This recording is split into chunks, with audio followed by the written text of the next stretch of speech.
l'intervention justement au sein de votre manifestation. Bon, le sujet était un peu délicat pour vous. Bon, nous, par exemple, au niveau des universités, on est habitué éventuellement à avoir un thème sur lequel on va travailler en commun. Alors, donc, ça a été une mission un peu délicate, justement, de faire le choix du sujet adéquat, donc comment il peut impacter justement sur une jeunesse dorée. Donc, d'ailleurs, quand on voit une école d'ingénieurs, on lit donc ingénieur, génie. On voit le mot génie. Donc là, je pense plutôt à l'érudition, à la perfection, à l'apprentissage, donc des notions qui justement m'amènent justement à penser, à réfléchir à une jeunesse dorée qui va justement reprendre le plan. Donc j'en ai discuté avec le vice-doyen et j'ai dit bon, moi je suis partie sur un premier sujet qui était donc la modestie. La modestie. Pourquoi la modestie? Bon, je pars justement d'une citation de Socrate que vous connaissez sûrement tous. La première chose que j'apprends, c'est que je suis ignorant. Alors cette ignorance, soi-disant, donc je dirais, bon, utilisée ou plutôt centrée sur un premier pas vers l'érudition, vers l'apprentissage, nous apprend à être modeste. Donc, et là, je rebondis sur une autre citation de Corneille dans le Cide, « Ah, si jeunesse savait, et si vieillesse pouvait ». Donc là, je commence un peu à aller vers les notions de vieillesse, est-ce qu'on peut. Plus on avance dans l'âge, plus justement on devient modeste, on relativise beaucoup de choses. Et quand j'ai discuté donc avec le vice-doyen, il m'a dit mais pourquoi ne pas parler de la modération. Alors justement, je suis dans une université où on enseigne justement la théologie. Bon, il y a plusieurs filières, du droit musulman, mais en même temps de la théologie. Et on baigne justement dans un climat où il faut inculquer la modération à nos étudiants. Alors comment justement donc aborder cette question de modération? Il faut tirer des leçons de l'histoire de l'humanité. Donc souvent on a tendance à reléguer l'histoire à juste à une suite d'événements, tout simplement. Bon, des fois on a l'effet domino, des fois donc, on a aussi, comment dirais-je, bon, un événement qui arrive qui peut engendrer aussi d'autres événements avec une portée donc cataclysmale. Or, on a tendance justement à négliger un principe qui est important, c'est un creuset de leçons. L'histoire est un creuset de leçons. Malheureusement, on a tendance à justement négliger cet impact. Alors, comment donc on peut partir de ce fait-là? On va parler tout d'abord de mégalomanie. Parce que quand on aborde la question de modération, on ne peut pas ne pas donc parler de la mégalomanie. Alors, c'est justement cet amour ou cette passion pour la démesure. Alors, l'humanité, justement, ou l'histoire de l'humanité est marquée par ça. Alors, si je prends par exemple un exemple de dictateur, le premier dictateur de l'humanité, c'est Nemrod, qui avait justement construit une tour, soi-disant pour arriver à Dieu. Alors, il en résulte un châtiment, qui est celui justement de détruire la tour de Babel, mais en même temps la naissance du plurilinguisme. Et je peux encore citer d'autres exemples. Donc, vous avez le cas d'Alexandre le Grand, Hitler, Napoléon, des gens justement qui se caractérisent par une extravagance, qui frise pratiquement donc, je dirais, bon, on va dire la démesure. Alors la démesure, c'est donc un terme que l'on peut associer souvent à des héros de tragédie grecque. Notamment, ce sont donc des gens qui vont vers l'excès d'orgueil, l'excès dans les passions. Et ça, c'est un peu un terme aussi qu'on va associer encore à la modération. Alors, quand on parle des passions, bon, en général, je ne vous apprends rien, ce sont donc des éléments qui existent en nous, qu'on associe des fois au désir et qu'on a tendance justement à trop suivre. Ça veut dire que quand je suis mes modération, j'ai tendance à négliger un peu mon objectivité. J'ai tendance plutôt à négliger donc tout ce qui est à caractère spirituel, intellectuel et surtout rationnel dans mon esprit. Donc c'est un peu, je dirais, une manière d'aller vers les sentiers de la perdition. Alors donc quand on suit nos passions, si vous reprenez un peu, ou vous revoyez un peu tous les préceptes, que ce soit religieux, philosophiques, idéologiques, donc tout ce qui est donc sagesse aussi, je dirais orientale, vous allez voir que donc une passion ne peut mener justement la personne que vers tout ce qui est négatif. Alors ces passions, on peut les attribuer à plusieurs domaines. Donc, je suis passionnée peut-être d'art, je suis passionnée, si je reprends un peu le jeune homme qui s'intéressait un peu à tout ce qui est culinaire, la gourmandise. Donc là, vous allez peut-être penser un peu aux 7 péchés capitaux. Voyez donc comment cette partie-là qui sollicite donc tout ce qui est désir ou sensation est souvent donc condamnable. Alors, si justement tout ça nous amène à nous perdre, à aller vers tout ce qui est chute de notre sagesse, de notre objectivité, il faut modérer tout ça. Alors, la modération, je peux citer peut-être Voltaire, qui disait tout vouloir est d'un fou, l'excès est son partage. La modération est le besoin du sage. Et là, donc, le terme que l'on associe souvent à la modération, c'est la sagesse. Donc, comment, justement, la sagesse, donc, caractérise un modéré? Alors là, je vais vous demander, justement, de visualiser un peu de manière allégorique la notion de modération. Bon, je vais prêter un peu l'exemple de la balance. Si vous regardez, donc, on a tendance plutôt à associer la balance à la justice. Et là, le concept de justice, je l'associe pour pas tout ce qui est équité, parce que donc si je traite de manière équitable, ce n'est pas vraiment la vraie justice. Alors, par contre, je vous dirais plutôt donc de voir la chose parfaitement alignée, et peut-être que je vais penser un peu à l'architecture. Donc, quand vous avez une notion bien alignée, et juste au milieu, donc un axe où c'est harmonieux. Là, je vous apprends rien. Donc, quand je parle justement d'harmonie, je rejoins un peu la dimension esthétique, par exemple, de l'œuvre d'art. Parce que quand je vois un peu l'œuvre d'art, je m'y retrouve. Bon, je vais pas donc déjà citer ce qui me dérange, mais ce qui est harmonie. Quand je dis bon, l'harmonie, dans le domaine esthétique, c'est le propre du beau. Donc, c'est quelque chose qui n'agresse pas. C'est quelque chose qui ne va pas vous déranger.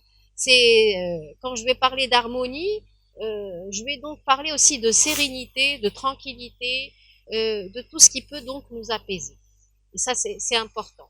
Donc voilà un peu comment donc on peut visualiser la modération. Quand je parle de cette modération où il y a une certaine tranquillité, un apaisement, ça peut nous éviter justement quelques conflits.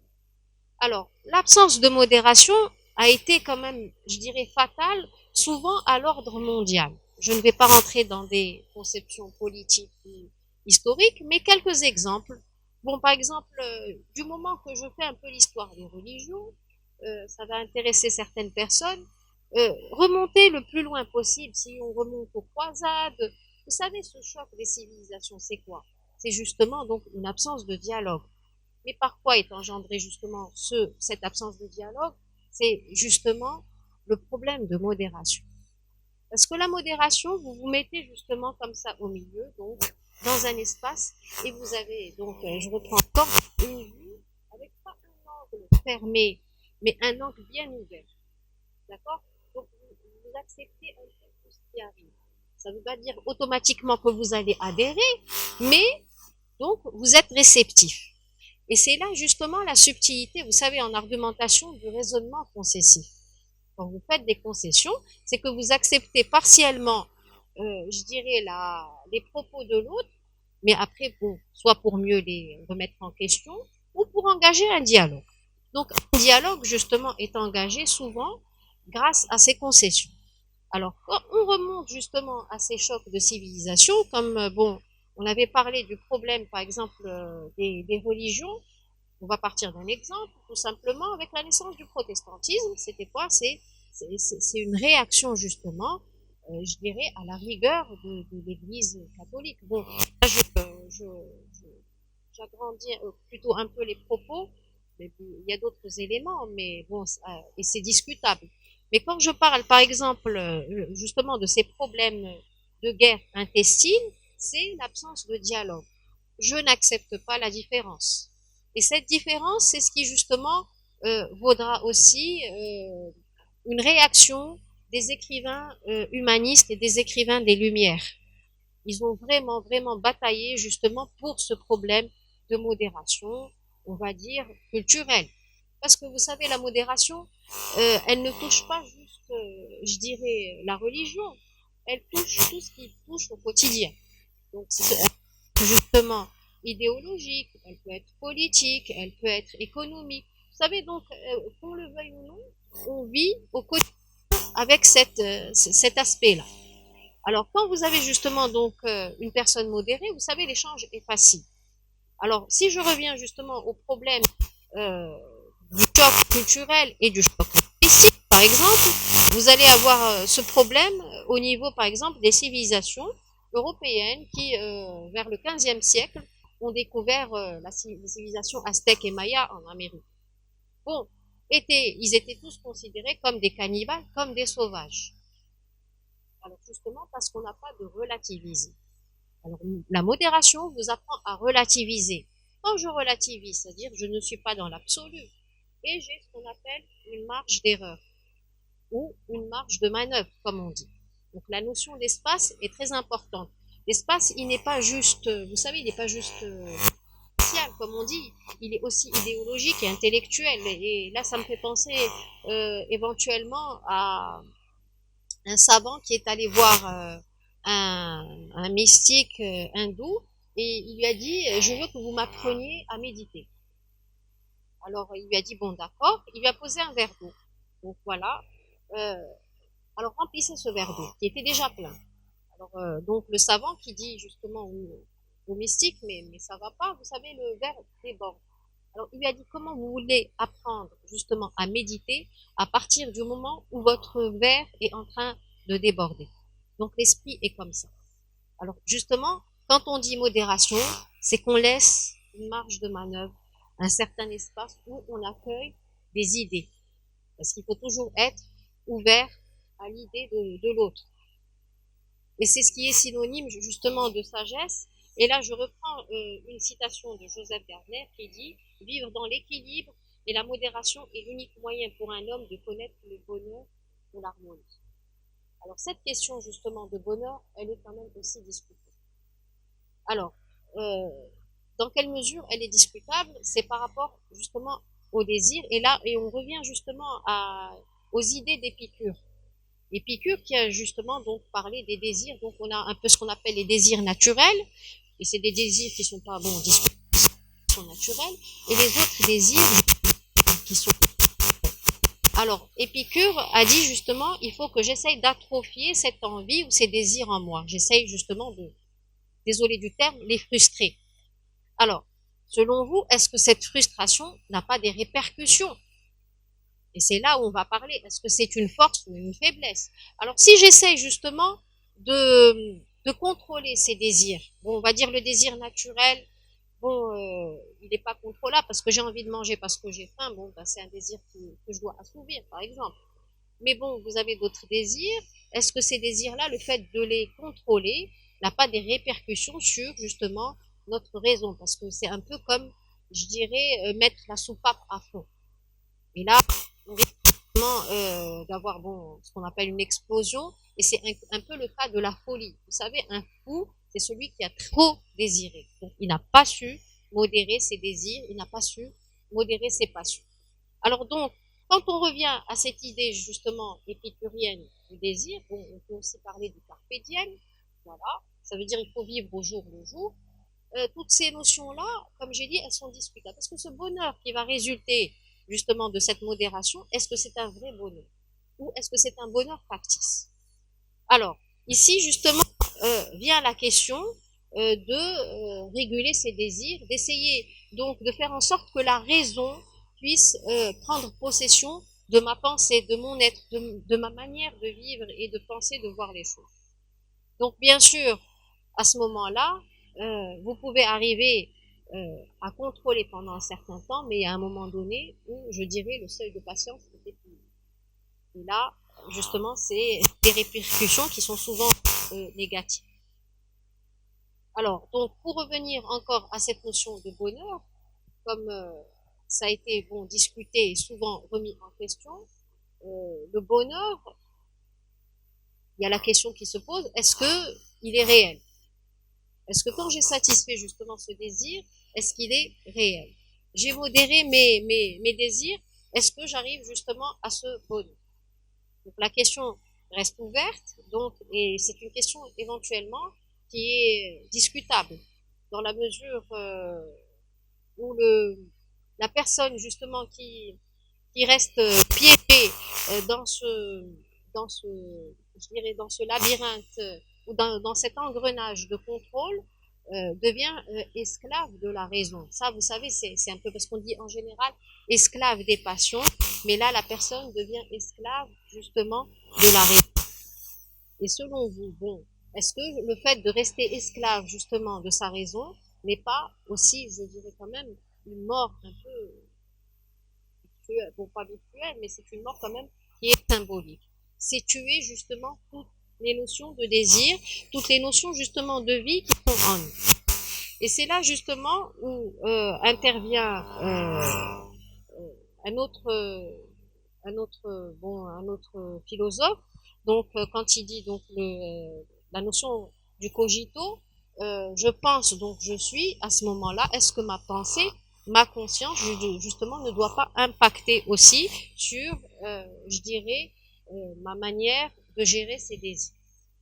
Alors, pour revenir éventuellement justement à ce problème de la donc, modération, euh, il faut justement, et là je serai plutôt sur des conseils, essayer justement de relativiser un peu toutes nos idées. Parce que bon, si je reprends un peu quelques notions historiques, quelques faits qu'on peut vivre aussi au quotidien, on voit justement où peut nous mener l'extrémisme.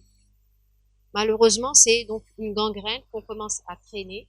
Je ne veux pas parler, je ne rentre pas dans des considérations bon, religieuses, mais dans tout genre, dans tous les genres. Par exemple, on peut avoir aussi, je dirais, un extrémisme pour le luxe, par exemple. Est-ce que cela ne va pas impacter sur notre état d'âme, sur notre équilibre psychique?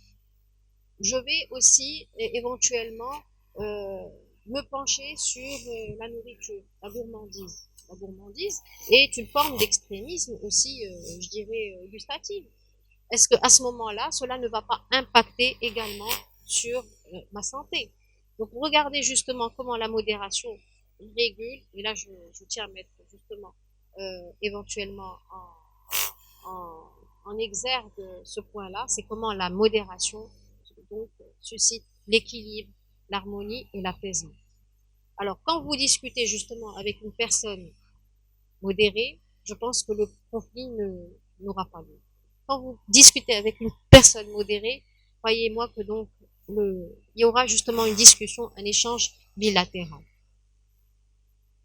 Alors là, je vais justement vous demander de justement préserver cet état d'esprit, cet état justement d'apprentissage, de modestie, d'érudition. Et là, je vais citer donc une grande dame qui s'est beaucoup occupée des grands malades, Elisabeth Kübler-Ross, qui disait justement que les hommes sont tous comme des vitraux. Et quand le soleil illumine ces vitraux, bien sûr, donc tout est beau, tout est en couleur. Mais bon, une fois que qu'il y a l'obscurité, seuls les gens qui ont donc une étincelle en eux brillent. Et c'est justement donc ces qualités-là qui nous permettent éventuellement de briller, justement, de véhiculer, d'apaiser, donc et de passer aussi un message justement de paix. Alors continuez s'il vous plaît à briller, continuez donc à apprendre et on continuera nous aussi à apprendre avec vous. Bon, je pense que j'ai fini, je vous remercie et merci de m'avoir écouté.